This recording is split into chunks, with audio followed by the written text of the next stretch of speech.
a Playlist original.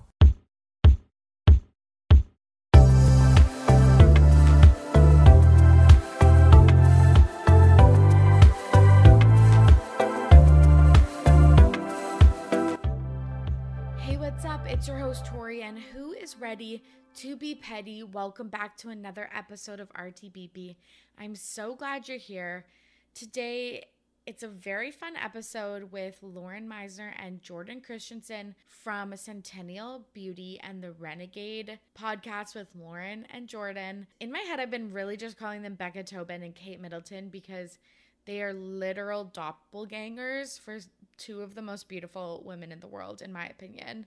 But they are the co-founders and co-hosts of Centennial Beauty and the Renegade podcast. They report on the intersection between internet culture, social media, the creator economy, beauty, and lifestyle.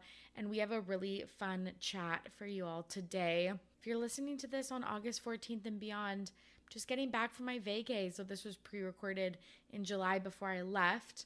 And I triple checked in this podcast. We talk about this girl, Jaci Marie Smith, and we couldn't figure out if her name was Jackie or JC, and I looked it up and it's definitely JC. So shout out to you, JC, if you're listening to this. And I just want to say we do some really fun celebrity predictions, and so I just want to say thanks for all of the contributions. Thanks to the contributors. Okay, friends, that's all from me. I hope you enjoyed today's episode. Here's my convo with Lauren and Jordan. I'm back with two very special guests, Jordan and Lauren from Centennial Beauty and the Renegade podcast. How are you both doing today? We're doing well, thank you. We just had a few technical difficulties getting our mics set up for this recording, so we are sharing a mic, so that will be new for us. We just need to learn how to not speak over the top of each other, which we do on our own podcast, so fingers crossed. Yeah, me all of the time. So tell the listeners a little bit about your publication. You both co-founded Centennial Beauty. What got you into, Gen Z journalism, and how did it bring you to starting a podcast? Yeah. So Jordy and I met working in traditional media, women's media here in Sydney, Australia. And we just noticed a gap in the industry, especially in Australia, but worldwide, for a publication that spoke directly to Gen Z, but was all about the viral space. So covering the creator economy, internet culture, viral news, all of that kind of stuff. At the time, we were writing for these women's publications and being told that, writing a story about Jeffree Star, for example, wasn't mainstream enough. And we just felt this was 2018, 2019. And we just felt like that was just such a missed opportunity for traditional media. And so, in 2019, we started talking about possibly doing our own thing. And October 2019, we decided to go for it. So fully quit our jobs. Jordy was living in New York at the time, moved back to Sydney, and within 6 weeks we launched. So we launched December 2019. And that was our publication. And then we kind of started having a few meetings with brands and people that have kind of ended up being mentors for us. And they said, you can't kind of run a media brand in 2019 without having a podcast. So that was something that we hadn't, we thought we wanted to do down the track a little bit, but also the more that we kind of started finding our feet in the viral space and having conversations about the creator economy, so many of those conversations are so big and nuanced, especially when it comes to, the ramifications of social media and, how those kind of things are impacting the way that Gen Z grow up and how they see themselves online. So that kind of made perfect sense for us to start the podcast then as a platform that complemented the site and a space where we could really kind of deep dive into those more complicated or interesting or topics that just needed a little bit more of explaining. So we obviously have those kind of deep dives where we have a lot of historical context and we try and bring really intellectual elements into it. And then there's other podcast episodes where we literally break down the love triangles between TikTok teens. So, we got a bit of everything going on there, but I feel like the internet culture tie is really what the foundation of our brand is. And those are the conversations that no one was having that we felt. What has been your favorite like viral moment or like influencer thing that you've covered? Oh my God, we have never been asked that question. That is such a good question. And we actually ask our juniors like that we interviewed this question, and now we don't know how to answer it ourselves. Yeah. If they're listening. I feel like maybe when there was all of that drama with all of the like TikTok stars, I think it was 2020 when like, what was it? Nessa kissed Chase or something like that. And then it was like this massive knock-on effect, like this huge domino effect. And I feel like we did a huge breakdown on that. Oh, and also when Tati released her video, like explaining that Jeffree Star and Shane Dawson were at the crux of Bi Sister, that happened while we were like functioning as well, early days. And so doing those two big breakdowns where we broke down like the full TikTok tea, and then we broke down like everything that happened with like Shane, Jeffree, James, Tati at the time. Those two episodes, I feel like were our best episodes because they really like put us on the map of like proving like we're not here to cover like traditional celebrity pop culture. Like we are carving out a niche for ourselves, and like this is a gap that we're filling. And you know, now even there's still not a lot of podcasts that cover strictly like YouTube news, TikTok tea, internet culture in the same way. I completely agree, but I also think our first episode ever was about how Charli D'Amelio was the most followed person on TikTok, and she was this new breed of influencer, but she was only 16 years old, and how that was going to play out at the time. And I think from a like an overarching sense, seeing the rise of TikTok, and we're just kind of seeing now all the ramifications that's having for Instagram, and we're seeing all these other platforms that have owned the space for so long and have been the biggest, richest companies in the world now scrambling to figure out how to keep up and how to capture Gen Z's attention. And that's had such a trickle down effect as far as the way that we look at how we present online and the way we think about authenticity, and the way we've kind of moved away from this performative Instagram curated kind of personas that we put forward for ourselves. So I think that's been probably the biggest shift from kind of like a tech perspective, and like the way that Gen Z looks at internet culture and online culture and the kind of influencers they engage with. Like that's obviously been a huge component of our brand as well. Do you find the more that you learn about Gen Z online, it influences your own personal social media?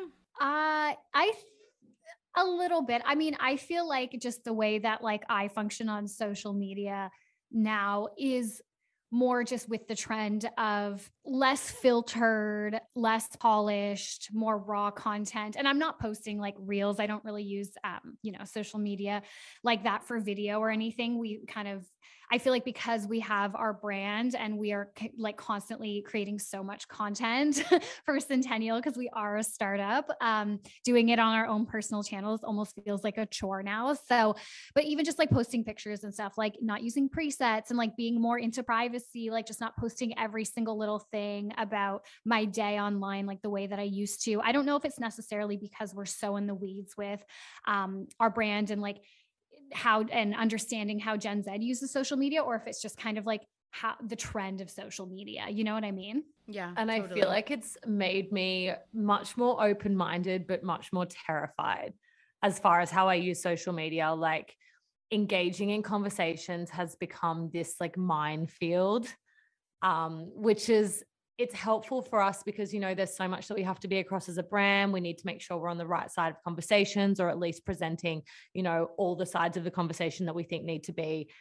represented. But as far as how I show up personally, I feel like same as Lauren, it's so overwhelming to take that all into account when you just want to post like your own random photo on Instagram, or like engaging in conversations, you know, viral challenges. When everyone starts posting black and white photos of themselves on Instagram, I'm like, no, we're not doing that, because it's just, you have a different perspective and you kind of see all sides of the way that people are kind of engaging or discussing something like that. So I think it's made me much more cautious of the way I engage, much more authentic as far as, you know, a photo dump moment. Not every photo has to be like the photo for Instagram, but as far as the way we're engaging in conversations and discourse, it's kind of easier from a personal sense to like opt out a little bit.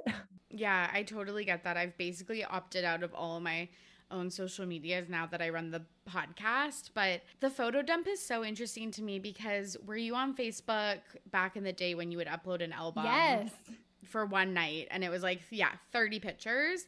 It's like, is that just a photo dump? Yeah, it actually is. Except like those photos, like they would literally be 100 photos of like a pre-drink. Yeah, literally.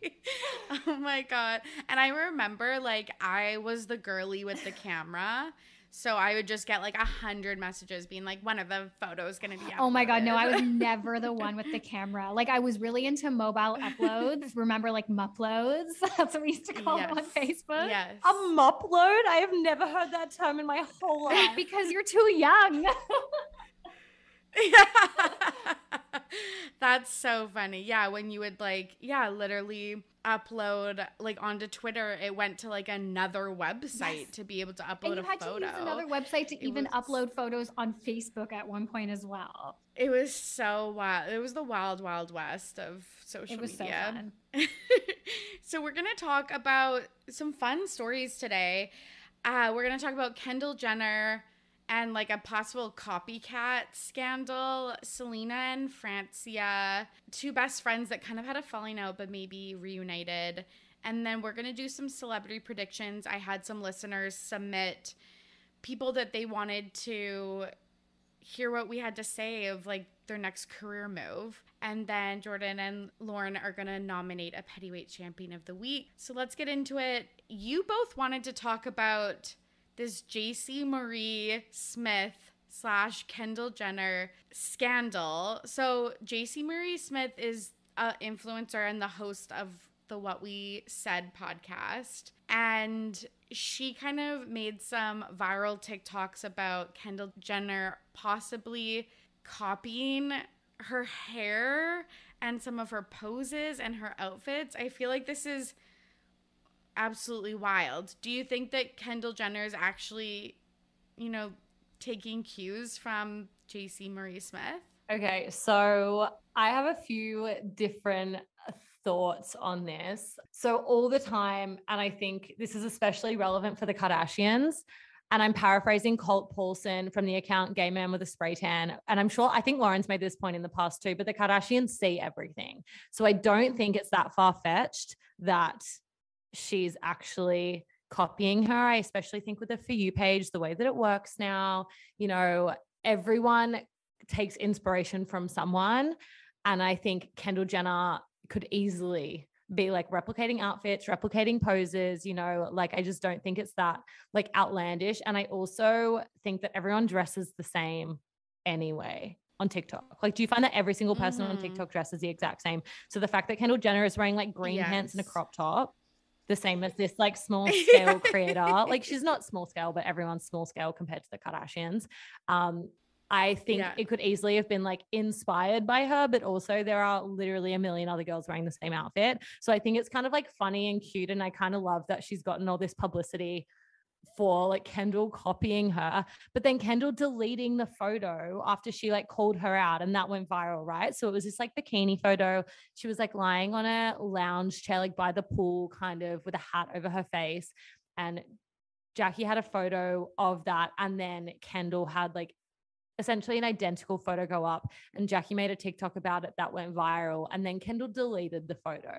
So that's what makes me think that like Kendall got stressed that she got called out, took the photo down. But I definitely think that it's plausible that it's like a genuine copycat moment. Is it Jackie or is it Jaci? Okay, so I thought it was Jackie, and I'm also saying Jaci Marie Smith. It could is it Jackie Mary Smith? Who knows? I looked it up and I listened to an interview she was on, and I think she said Jaci, and I was like, oh my God, that's so different because I've never heard that before.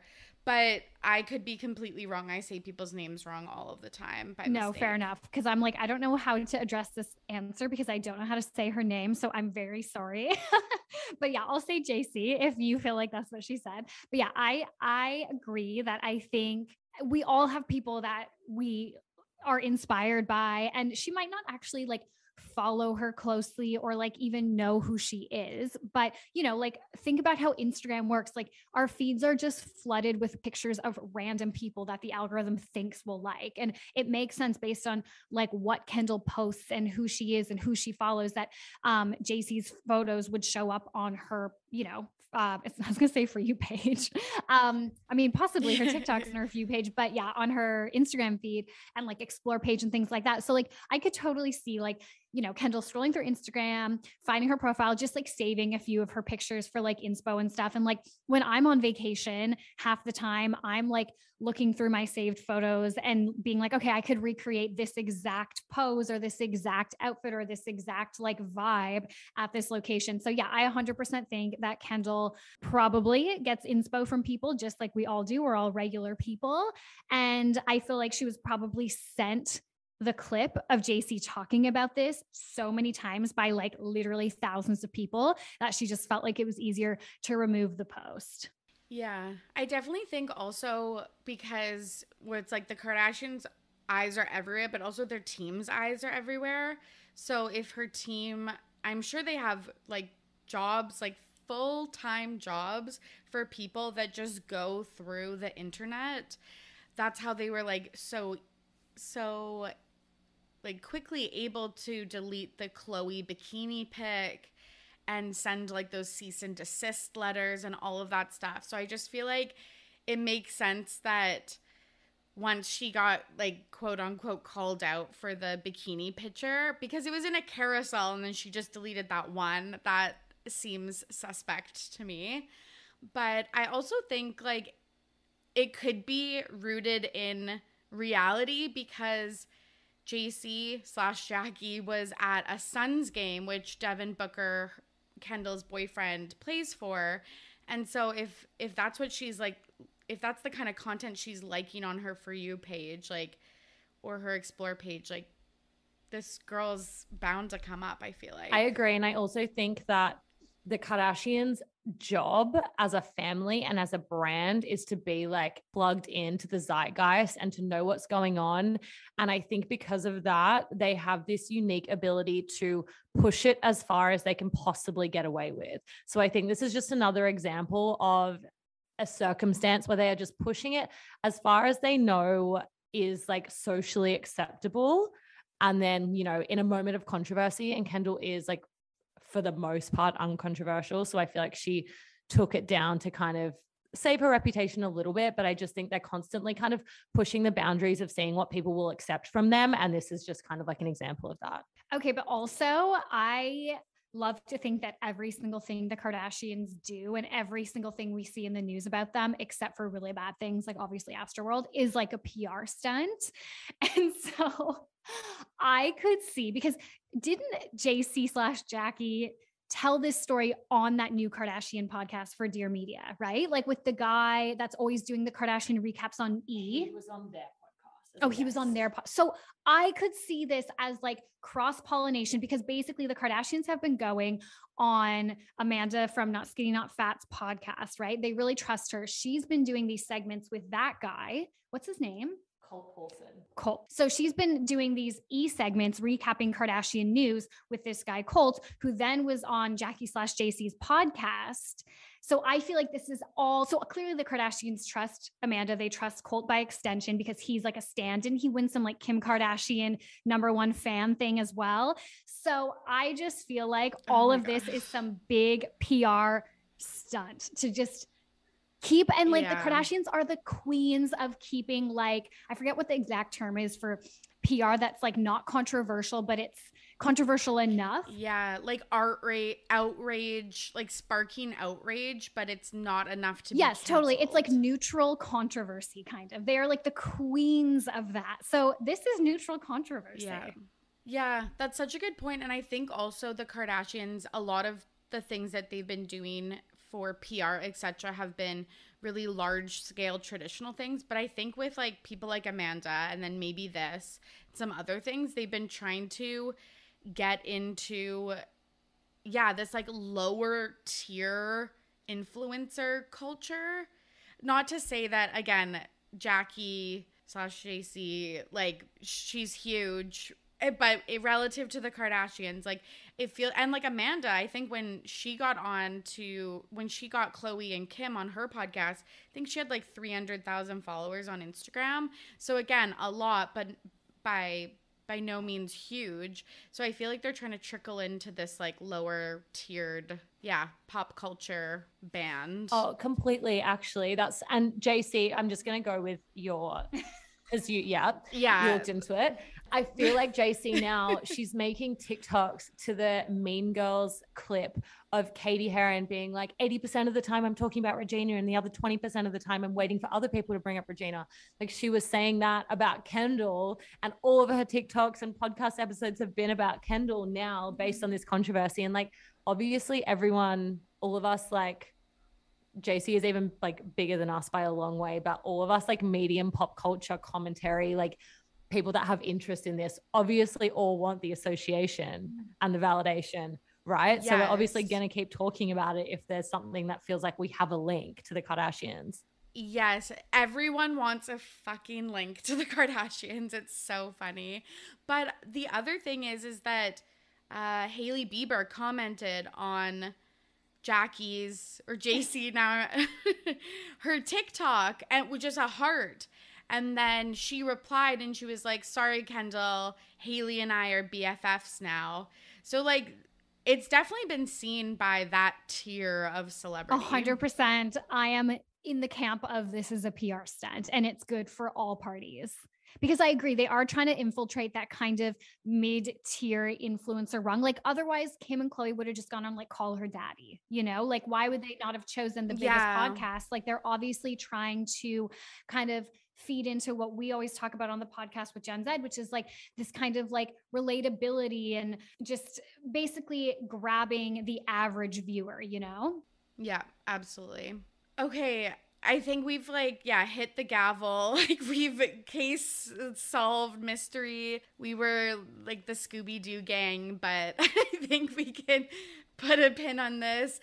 Our next kind of mystery also, Selena Gomez and Francia Raisa.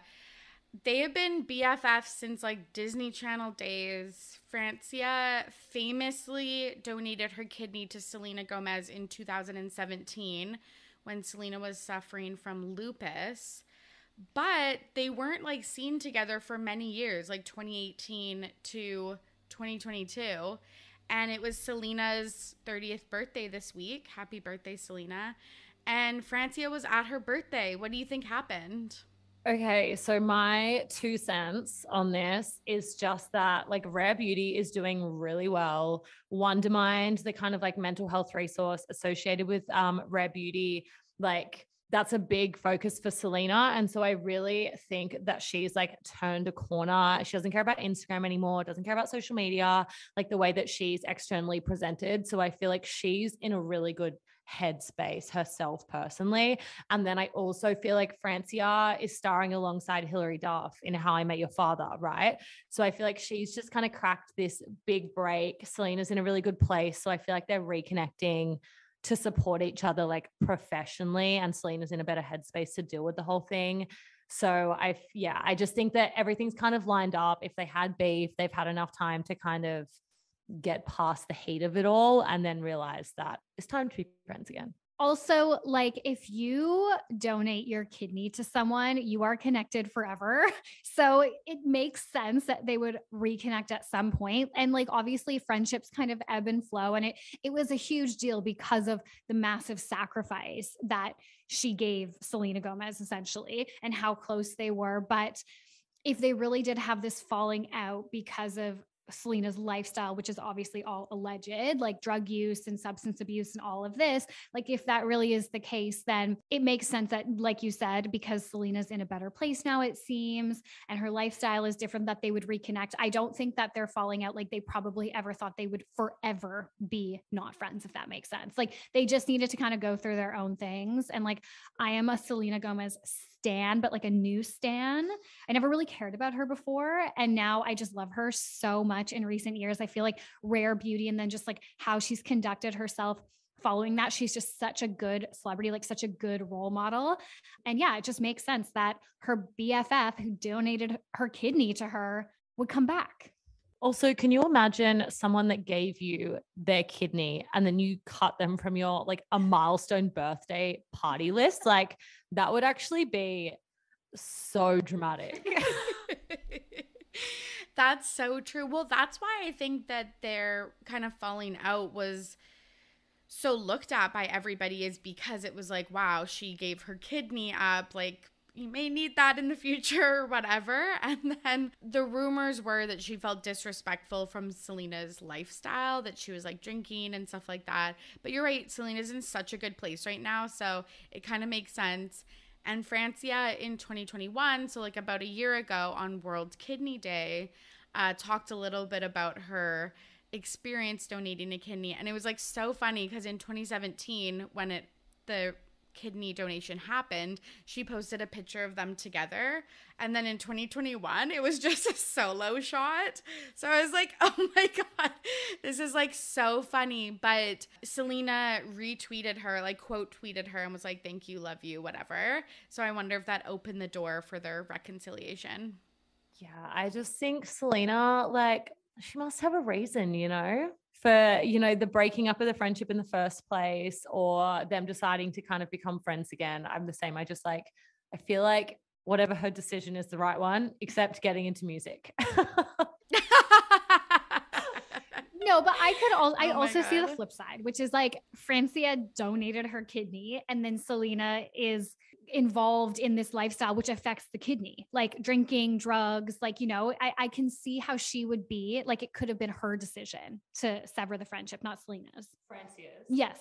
Yeah. Yeah. I kind of think it maybe was Francia's decision at the time, but maybe I'm just literally projecting like a whole storyline onto their relationship. Yeah, that's what I struggle. I mean, but maybe it's because we kind of have Selena Gomez feels really nostalgic coming from like a Disney Channel background. We were chatting about in reference to Only Murders in the Building. Like we both love that show and she feels really nostalgic. And I feel like my connection with her is like those early days and then this kind of rare beauty phase. So I feel like in the middle, like I'm struggling to wrap my head around the fact that she like partied really hard and like drank a lot of alcohol and, did drugs and all these things that probably every celebrity does. I just have this like mental block being like, she couldn't possibly have done that. That's such a good point because her blind item life is very like drug heavy.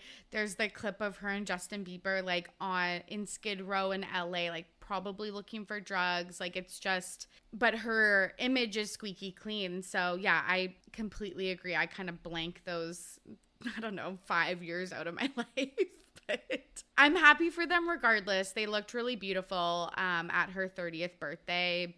Beautiful dress, cute little pics. I'm happy for her that she's like well and seems like she's thriving. I agree. I feel like she's in the best phase of her life that she's ever been. Yeah, and like who can say that in 2020? Oh my God, true.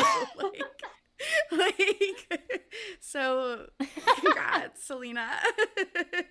Okay, we're gonna do some celeb predictions. I feel like we should do kind of like rapid fire, just like whatever comes to mind. So at Rob Cow, one of my listeners asked for celebrity predictions, so like relationships, pregnancies, someone landing a specific role, their next career move. And then I chose some celebs that I want to hear from you two about, and then we got the listeners to submit some other ones.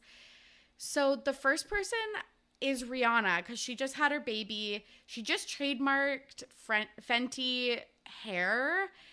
So what do you think is next for Rihanna?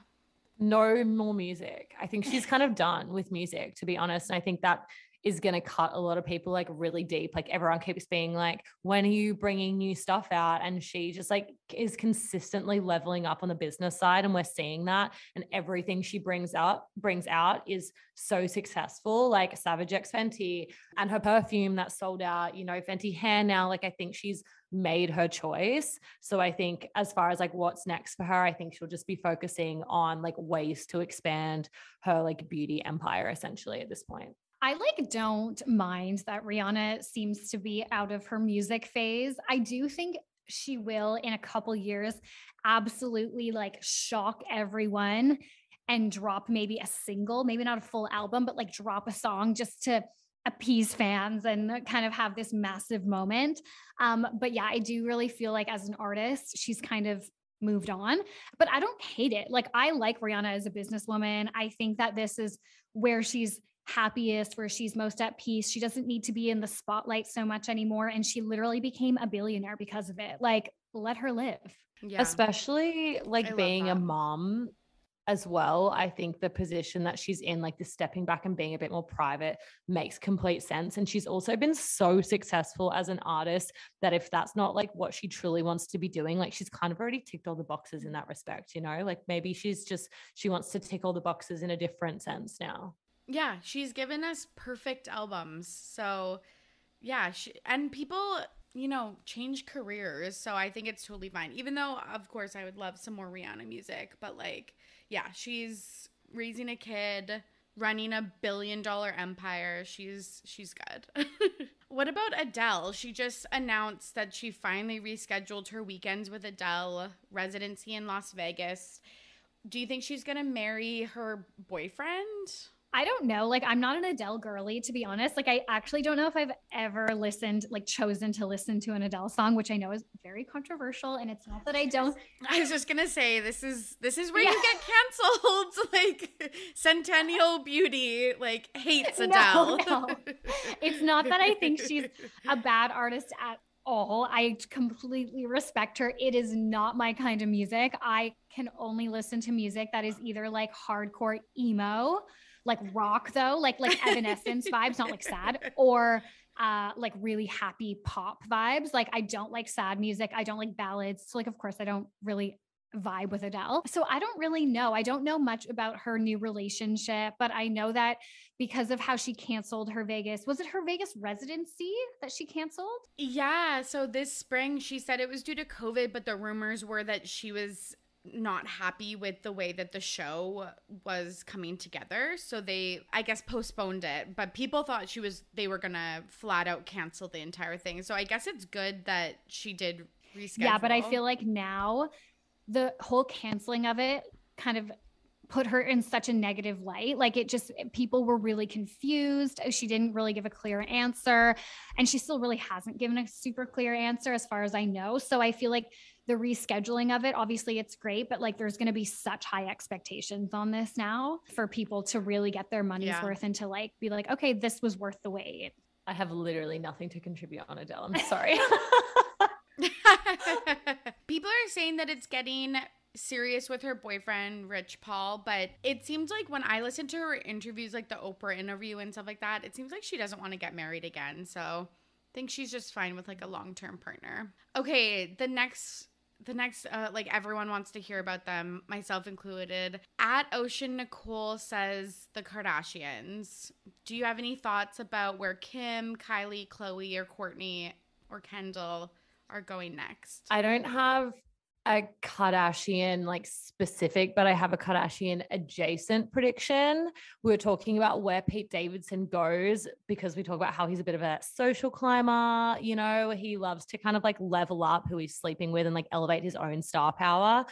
And once he's left SNL as a comedian, you know, that really seems like the peak of comedy. Like, where do you go from there? So my prediction is that he's going to have his own like talk show / comedy show on Netflix. He's going to have like his complete own project. He's spent enough time with Kim and like has been elevated into this kind of superstar echelon that now I think he has enough star power on his own that people would be so curious to tune into like a limited series or something like that where he hosts and produce and can basically do like whatever he wants. I love that. So I truly believe that Kim and Pete's relationship is PR, even though I know they've been dating for a while now.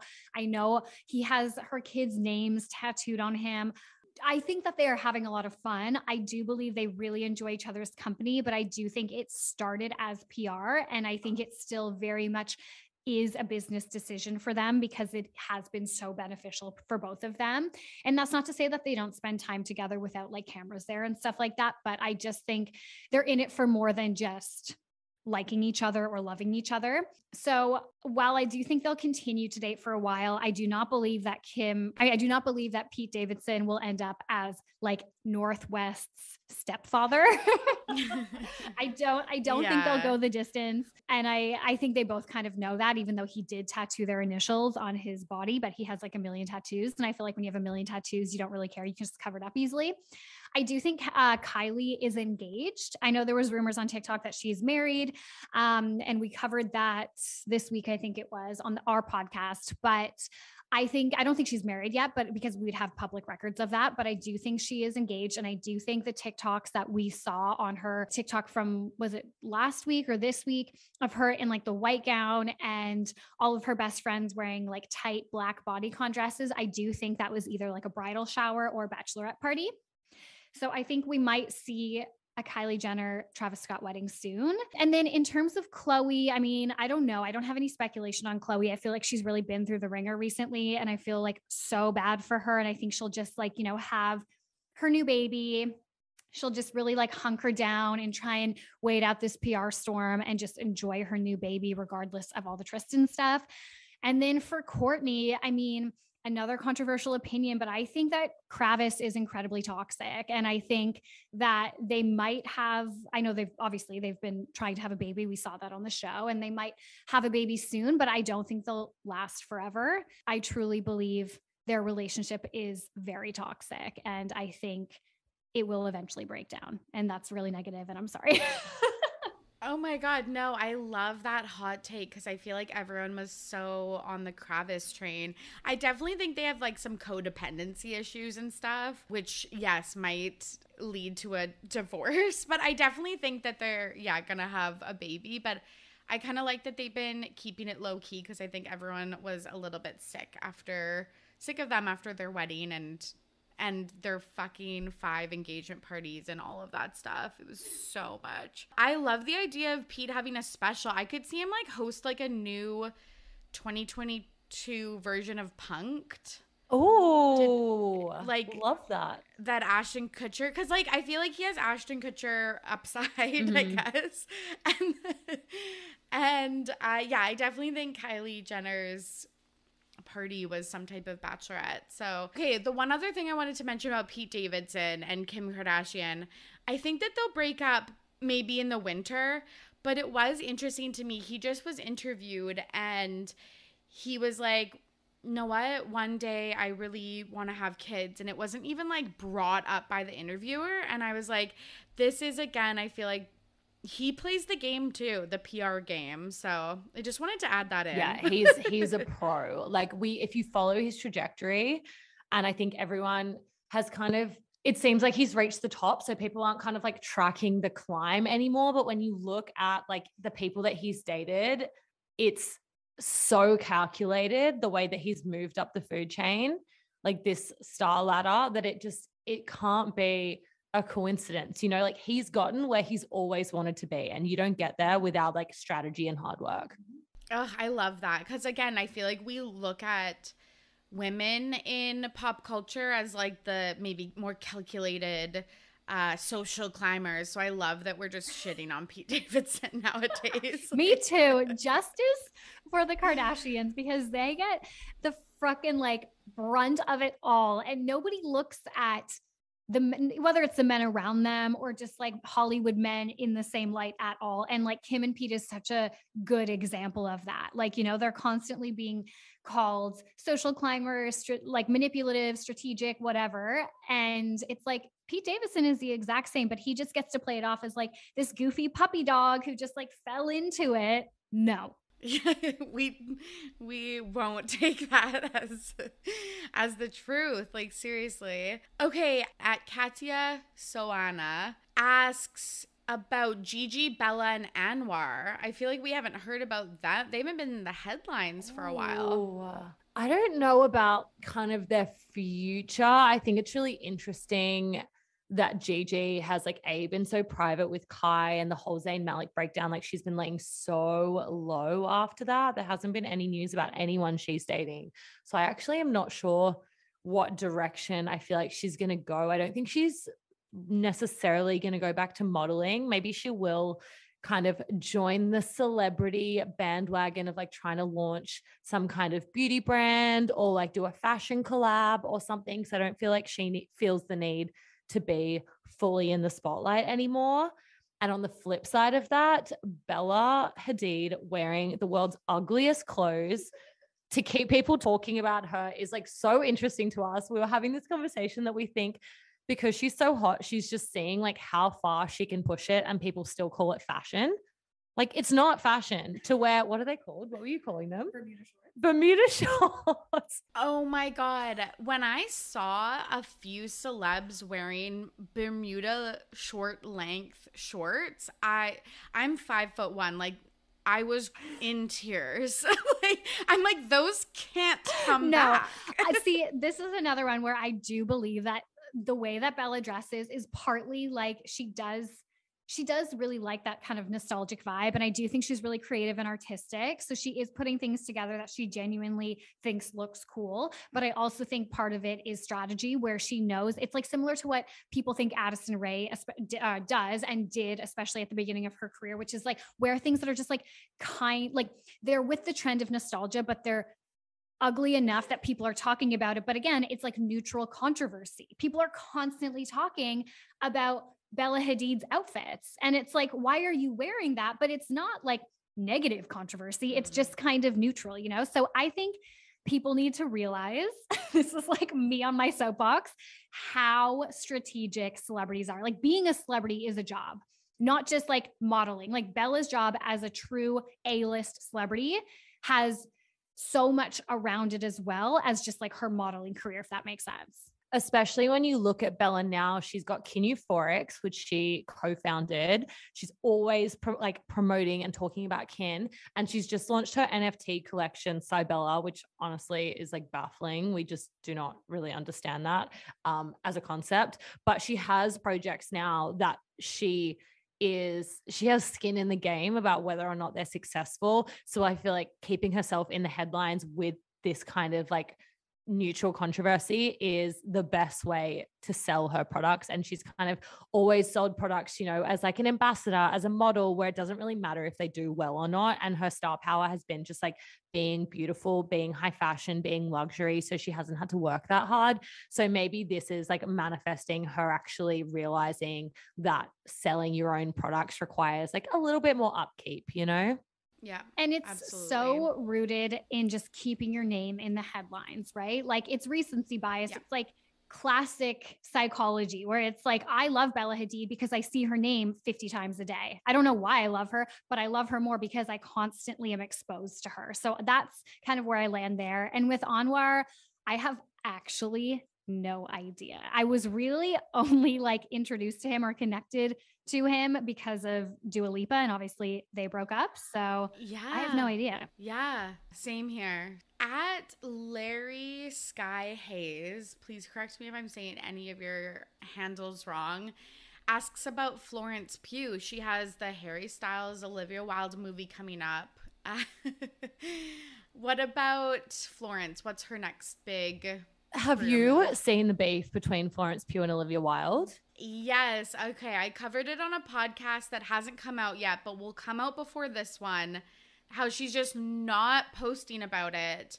And that Olivia posted like this big dramatic Instagram about her, and then she didn't even like it or comment back, which I think is so wild. Just because, well, she obviously, there was some type of falling out, like whether it's she didn't feel like she was getting the recognition of it being like she's the female lead in the movie, or Olivia, the people were saying that she was like too wrapped up in her relationship to like direct it really well, but I don't know. Interesting. It's really love interesting. Florence Pugh. I think her entry into like the Marvel universe has been massive for her, and I think her trajectory is like on the up and up. I think she will literally become like a household name if she's not already, and I think that's something we've really seen come to a head in kind of the last maybe 12 months since like Black Widow came out and then Don't Worry Darling got announced. But I think she's gonna be such a good, huge celebrity. Her personality is so suited. You know what Kylie is trying to do on TikTok now and bring everyone back on this like journey of relatability with her. Like I think Florence has the perfect personality for TikTok, you know, to like keep her fans really engaged and feel like we're all part of like this friendship group with her.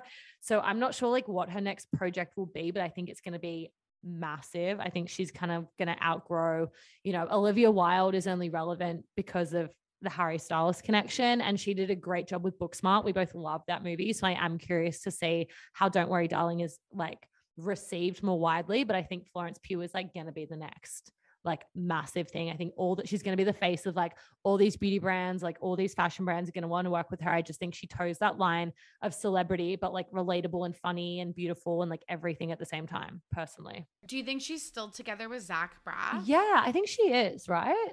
Yeah. They just haven't posted or been seen together for a while, so people are just kind of speculating that they might have broken up, but who knows? I mean, I saw all that stuff about her and who was it? In like the Caribbean or something, and the photos were cropped that it was her and him. I can't remember who it was. It was Nicholas. Is it Nicholas Hoult with eyebrows? The guy from Maze Runner. Yes, exactly. Yeah, I think she's still with Zach Braff. I think they just like get a lot of hate about the age gap when they're public about it. So I think they're just happy kind of laying low. Paris Hilton at Rami.g asks, what are your celebrity predictions about Paris? I think she'll probably have a baby soon if she can, obviously, God willing, if she wants one. I think she's spoken pretty openly about wanting to start a family soon, correct? Yeah. I think that that's something that she's always wanted, but it's never kind of panned out with her past boyfriend. So I would love that for her. Yeah, I agree. I would love it too. And I would love for her to get her own reality show, because I want to see Kathy Hilton outside of the Beverly Hills universe a little bit more. Like I know that she's been on so many different reality shows over the years, and her personality on Beverly Hills is so different from any other show she's been on when it involves Paris or her family. And I think it would be so interesting to see like the parallels, to see two shows that are kind of running parallel to each other with Kathy on both of them, because I think the way she functions around her family is so different. And if anybody is interested in like a deep dive on the Richards sisters, it is a wild fucking ride. You need to get into it. Yes. Okay. Did you just listen to the Beyond the Blinds Yes, episode? but like I've literally consumed every single piece of media about the Richards sisters that I can. Yes. But everything about like Kim and just, oh my God, it's so dark. Like, you know, we always hear like, oh, the Richards sisters, they had like a really messed up mom and like a really messed up childhood. But like to hear the blinds laid out like that, where it's like Big Kathy literally allegedly pimped Kim out, like would, as a child, she would have sex with men for money for her mom, is the most insane, tragic thing. And it just, when I watch Beverly Hills now and I see like Kyle's behavior or Kathy's behavior, like you can kind of see it from a different perspective then, because I do believe that all three of those daughters were victims of abuse. Sorry, this took a very dark turn. Predictions about Paris Hilton. But I get it. Yeah, that would be cool. A TV show with both of them. I would like that.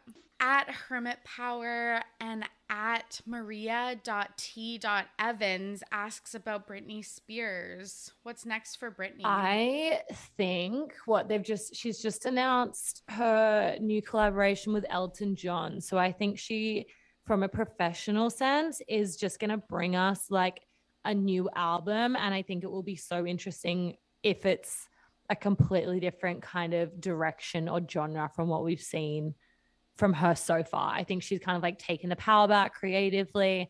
And I think it'll be really interesting to see what she decides to like put out into the world next. So I think we're going to see new music, potentially very different music from Britney Spears soon. Yeah, she was kind of alluding to on our Instagram that there was a few songs that her label didn't want her to release, and some arrangements of some of her hits. So I'm excited for that. Yeah, I would love new music, but also it seems like she's kind of been asking for a private life and to be kind of retired. So I'm also wishing that for her. Yes, whatever Britney wants, I hope she gets.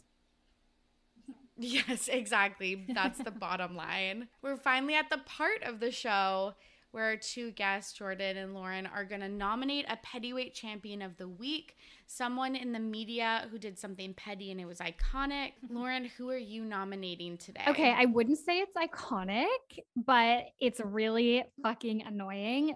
So today, Adam Mosseri from Instagram made a response video on his Reels or IGTV or whatever it's called now to address all of our concerns about Instagram after Kim Kardashian and Kylie Jenner and like a bunch of celebrities obviously posted about wanting Instagram to go back to what it was.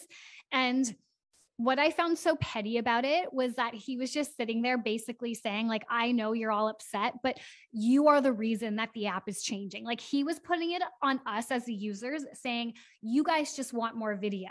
That is not the truth. Creators are creating more video because you are forcing them to create more video because you're trying to compete with TikTok, because TikTok is far eclipsing every other social media app, in the last 2 years. And I just think it's so petty of him to be sitting there and so like, they're just so bitter, that we're just not like happy to take this on and happy that they're suppressing everyone's engagement. Like we were looking yesterday and there's a creator that one of our friends follows and she actually sent it to us like completely unrelated, saying, oh my God, I didn't realize how bad Instagram engagement is for like big creators right now because this, influencer that she follows has like 2.1 million followers and her most recent post had like 1600 likes. 1600 likes for 1.2 million followers. Is that a joke? And it's because it's a static image. So anyways, that just pissed me off beyond belief to see his response. Yeah, that's so frustrating. And this is kind of a combination of a celebrity prediction / what Lauren was just talking about, that in response to Be Real, obviously popping off across the world, I saw this guy on TikTok. His username is Joe Chic, like SCHKE. But he said that his prediction is that Instagram will start working on and will release a Be Real like competitor feature called like Instagram Moments or something. And it'll be like a close friends feature where it'll like, you'll get a notification and you have to share what you're doing with your close friends. Like, can we just like have that down now, because that guy is so on point. This is definitely going to happen. Yes. And he was talking about how the tagline for Be Real was like showing something that you're doing real, and moments would be like capturing you in the moment. And I thought that was so funny. That'd be so good. But my Pettyweight Champion of the Week is Heidi D'Amelio, after coming for Chase Hudson, who is like 30 years her junior, about Charlie and Landon's relationship. And then Chase obviously is releasing a new single that kind of deep dives on the relationship a little bit. It's like almost like a diss track. And Heidi posted a story that she denies is about Chase, but she said people are quick to forget how there you were for them, little mister gaining attention on the internet by playing the victim because you are self-centered and have zero self-awareness. Some people thrive on being the victim. Others learn and grow and mature from relationships. Pick your player. Okay, back to me and my fam, living life, learning, growing, processing, being self-aware, owning our shit, not playing victim at every turn. So lucky we keep each other in check. Some could never. Love you all. So I just think Heidi is the shadiest bitch on the planet right now.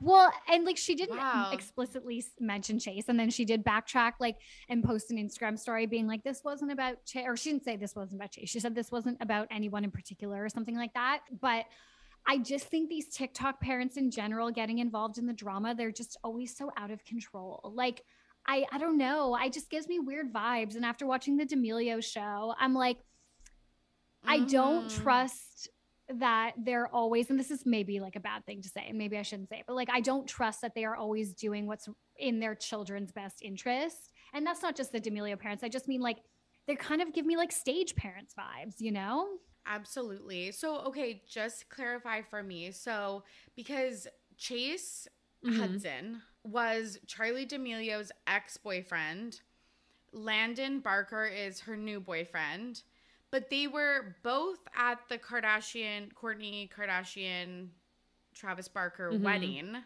and they were on good terms. But since then, they've had a bit of a falling out. So Chase and Landon were allegedly like best friends, and Travis has allegedly been a bit like quite a mentor for Chase musically.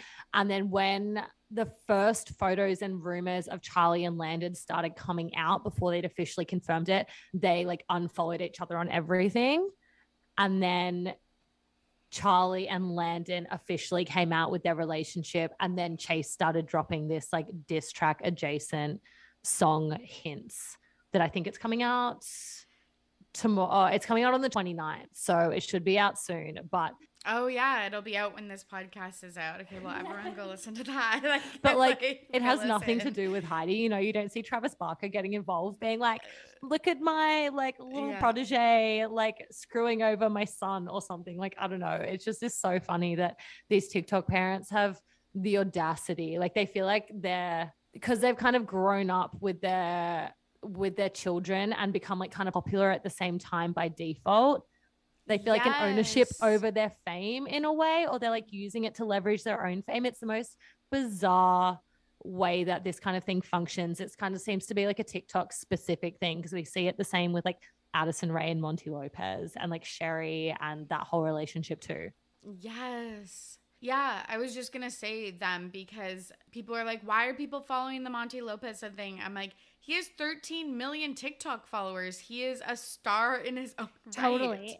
And I feel like, I'm sure, like I don't have a child, so I do actually feel bad kind of like criticizing their parenting. And I don't mean to do that at all. I just like, I think we all saw from watching the D'Amelio show that it wasn't always the best environment for the girls, I feel. And yeah, I understand though, you know, on one hand, where a parent would of course feel so protective over their child. And I do think in this case, if Chase releases the song and Charlie's being dragged through the mud, you know, of course you're going to feel really protective of your child. Like, it's not fair. She's young. We said this on our podcast this week, but like, she's young. She's just dating around. She's figuring out who she is, who she likes, what she likes in a partner. Like, it's just normal teenage stuff, but it's amplified so big because of how many followers they all have. So I feel like it makes sense that Heidi would want to kind of jump in and have her 2 cents and, you know, kind of say her piece, but